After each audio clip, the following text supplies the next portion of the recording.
শান্তি 10-1-2025 প্রাতঃমুরলি। ওম শান্তি।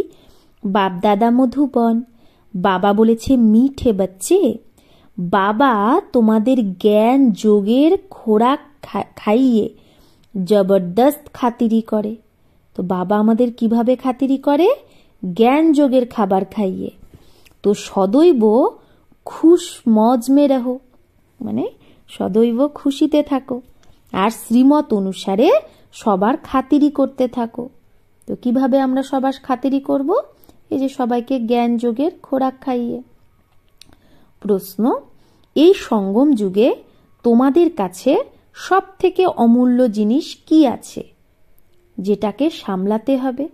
তো এই সঙ্গম যুগে আমাদের কাছে সব থেকে অমূল্য জিনিস কি যেটাকে সামলাতে হবে? উত্তর, এই সর্বোত্তম ব্রাহ্মণ কুলে তোমাদের এই জীবনটা খুব অমূল্য, তাই শরীরকে অবশ্যই সম্ভাল করনি হে, শরীরকে ঠিকমতো সামলাতে হবে।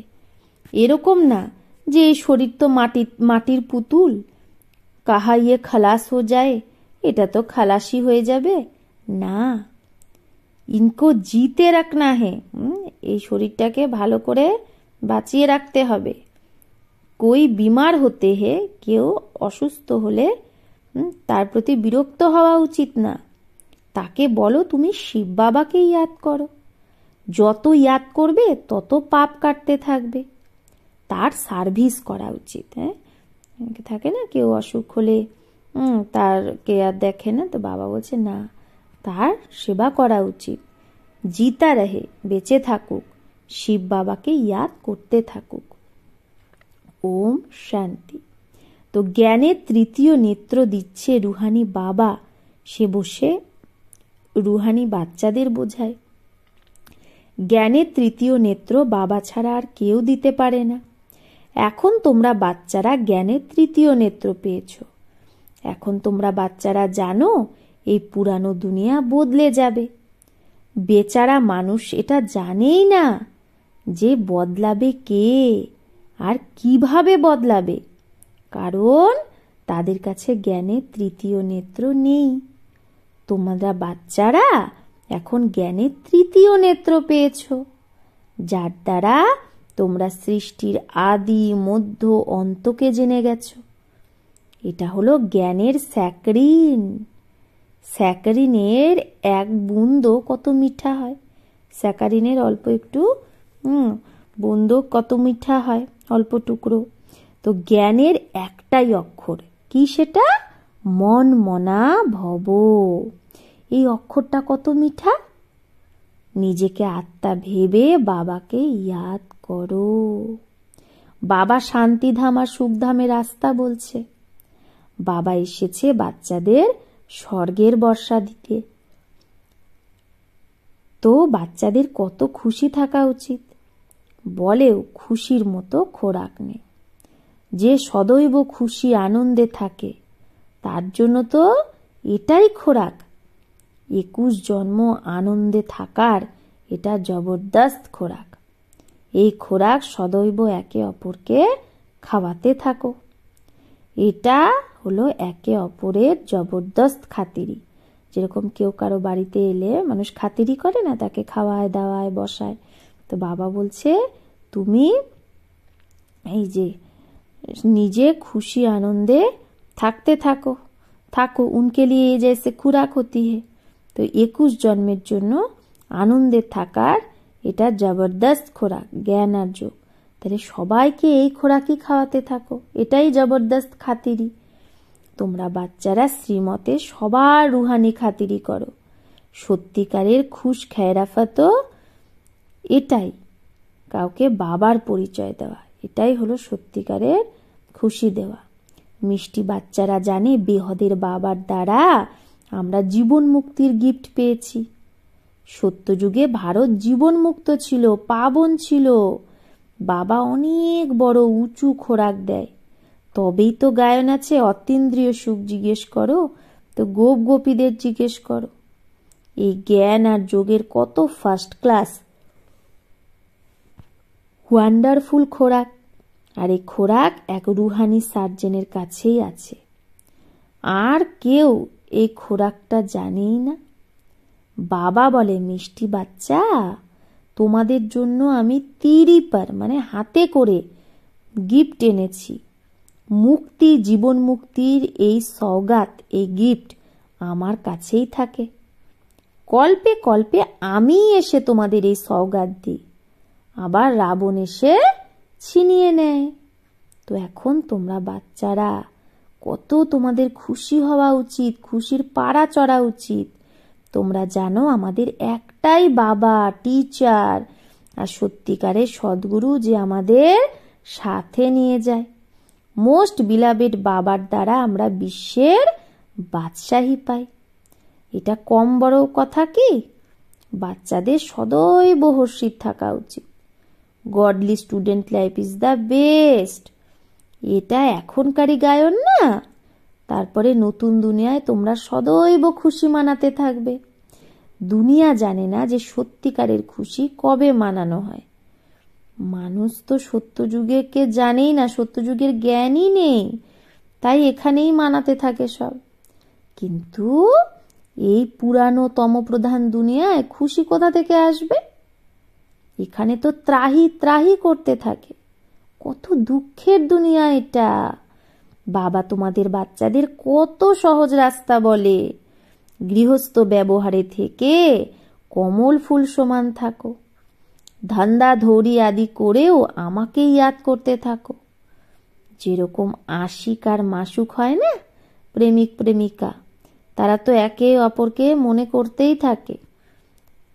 সে তার আশিক, সে তার মাসুক হয়। এখানে এই কথা না, এখানে তো তোমরা সবাই সেই এক মাসুকেরই জন্ম জন্মান্তর ধরে আশিক হয়ে এসেছো। বাবা তোমাদের কখনো আশিক হয় না, তোমরা সেই মাসুককে আসার জন্যই কত ইয়াদ করো। যখন বেশি দুঃখ হয় তো বেশি সুমরান করো, মানে বেশি ডাকো। তবেই তো গায়ন আছে, দুঃখ মে সিমরান সব করে, সুখ মে করে না কই। দুঃখে সবাই বাবাকে ডাকে, সুখে না। এই সময় যেরকম বাবা কি সর্বশক্তিমান, দিন প্রতিদিন মায়াও আবার সর্বশক্তিমান হতে থাকে আর তমপ্রধান হতে থাকে। তাই এখন বাবা বলে, মিঠে বাচ্চে, দেহি অভিমানী হও, নিজেকে আত্মা ভেবে আমি বাবাকে ইয়াদ করো, আর সাথে সাথে দৈবী গুণও ধারণ করো। তবেই তো তুমি এরকম লক্ষ্মীনারায়ণ হয়ে যাবে। তো এই পড়াতে মুখ্য কথা হলো ইয়াদের। উঁচু থেকে উঁচু বাবাকে খুব ভালোবেসে স্নেহ রূপে, স্নেহ দিয়ে ভালোবাসা উচিত, মানে ইয়াদ করা উচিত।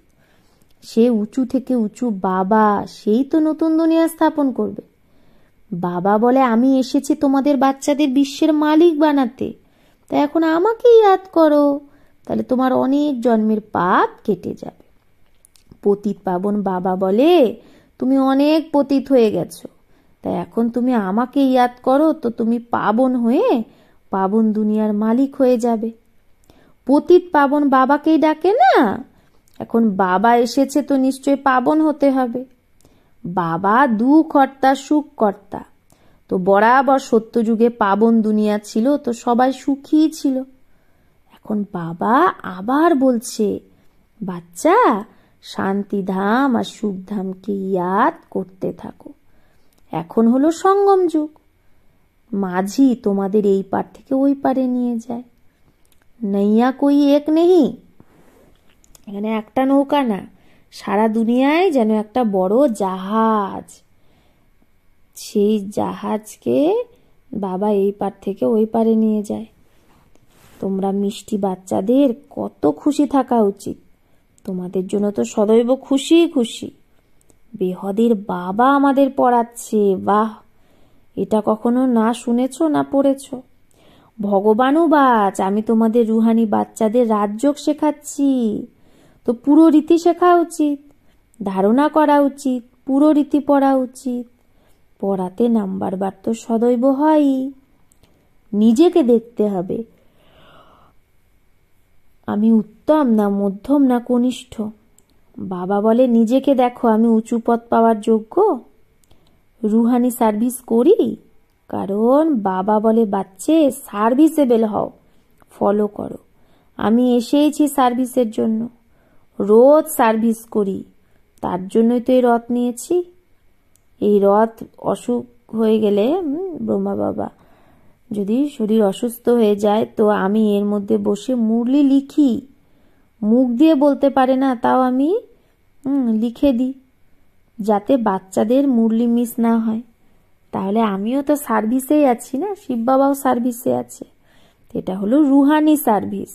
তো তোমাদের বাচ্চাদেরও বাবার সার্ভিসে লেগে যাওয়া উচিত, অন গড ফাদারলি সার্ভিস। যে ভালো পুরুষার্থ করে, ভালো সার্ভিস করে, তাকে মহাবীর বলা হয়। দেখা হয় কে মহাবীর, যে বাবার ডাইরেকশনে চলে। বাবার ফরমান আদেশ হলো নিজেকে আত্মা ভেবে ভাই ভাই দেখো, এই শরীরকে ভুলে যাও।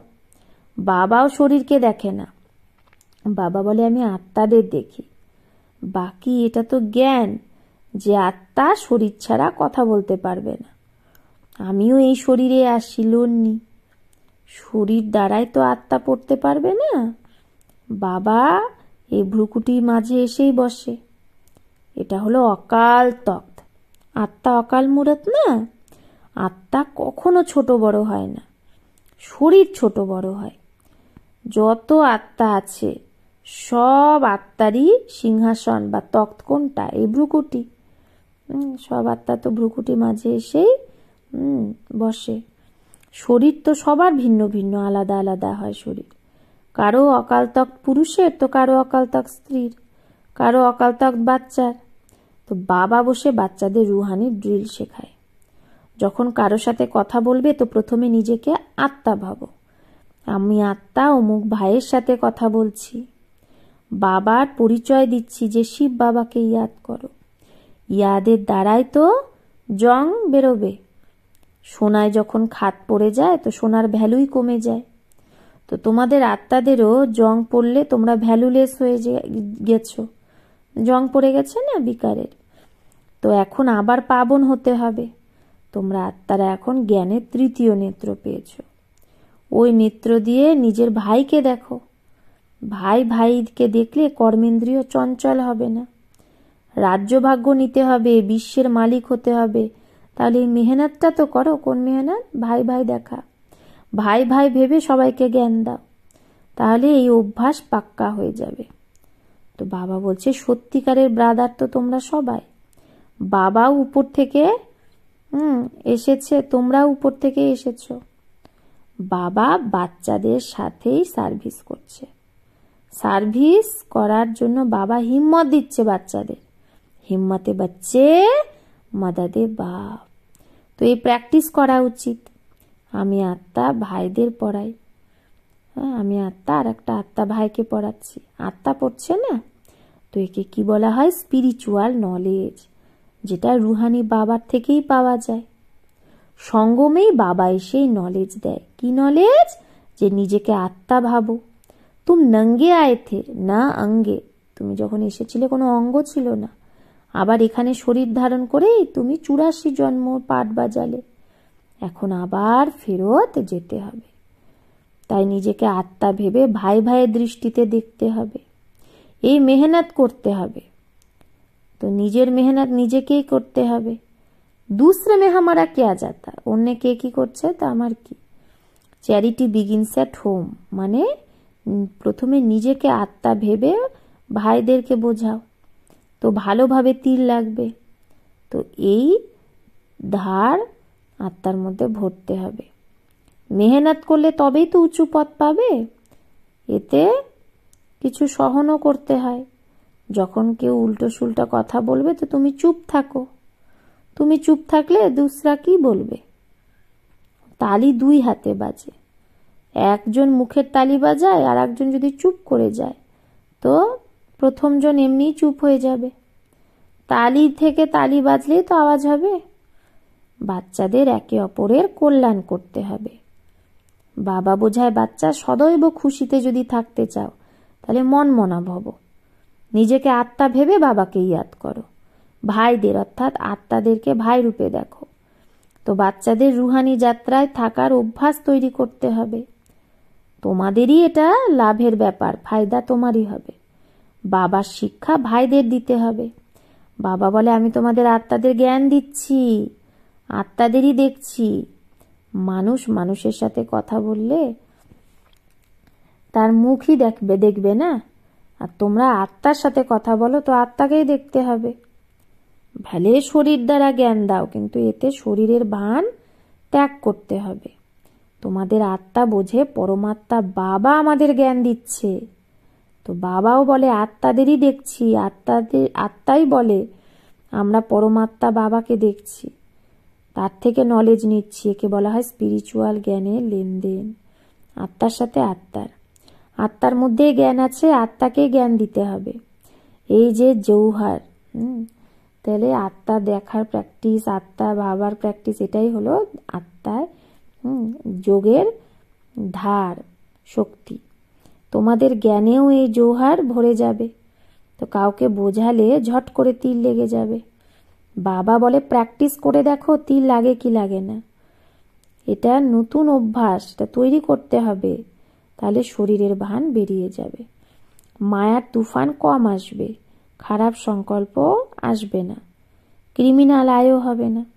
আমরা আত্মারা 84 চক্র লাগিয়েছি, এখন নাটক পুরো হচ্ছে। এখন বাবার ইয়াদে থাকতে হবে, কারণ ইয়াদের দ্বারাই তমপ্রধান থেকে শতপ্রধান হয়ে শতপ্রধান দুনিয়ার মালিক হয়ে যাব। কত সহজ। বাবা জানে বাচ্চাদের এই শিক্ষা দেওয়াও আমার পার্ট, কোনো নতুন ব্যাপার না এটা। প্রত্যেক 5000 বছর পরে আমাকে আসতেই হয়, বাবাকে আসতেই হয়। আমি বন্ধায়মান, বাবা বাধা। বাচ্চাদের বসে বোঝায় মিঠে বাচ্চে রুহানি ইয়াদের যাত্রায় থাকো তো অন্তমতি সগতি হয়ে যাবে, কারণ এটাই অন্তকাল না। মামে কাম ইয়াদ করো তো তোমার সদ্গতি হয়ে যাবে। ইয়াদের যাত্রার দ্বারা তোমার পা মজবুত হয়ে যাবে।